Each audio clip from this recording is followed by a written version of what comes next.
L'atenció integrada és un model d'atenció que d'alguna manera pretén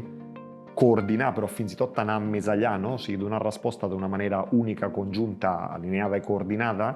a necessitats complexes de salut i social en general. També es podria parlar d'integració, per exemple, dins de salut entre diferents nivells assistencials i àmbits, però el prioritari és anar integrant la part de salut i la part social.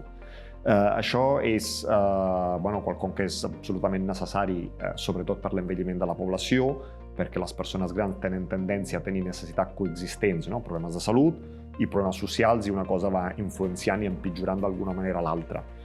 És veritat que atenció integrada se'n pot fer de diverses maneres, pot haver elements de microcoordinació, és a dir,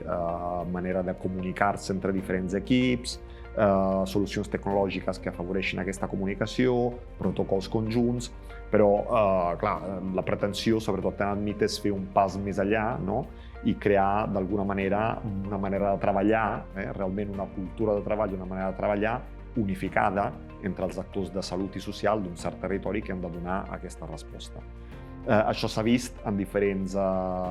estudis, pilots i també en alguns territoris demostratius on ja s'ha canviat això a nivell internacional i en algunes experiències a Catalunya, que millora d'alguna manera resultats que per les persones són significatius, com per exemple el temps que la persona està a casa sense ingressar a l'hospital o anar a una residència, la seva qualitat de vida, la seva mobilitat, redueix els ingressos hospitalaris i en general fa que estiguin més satisfetes, i també pot augmentar la satisfacció dels cuidadors i dels professionals de salut.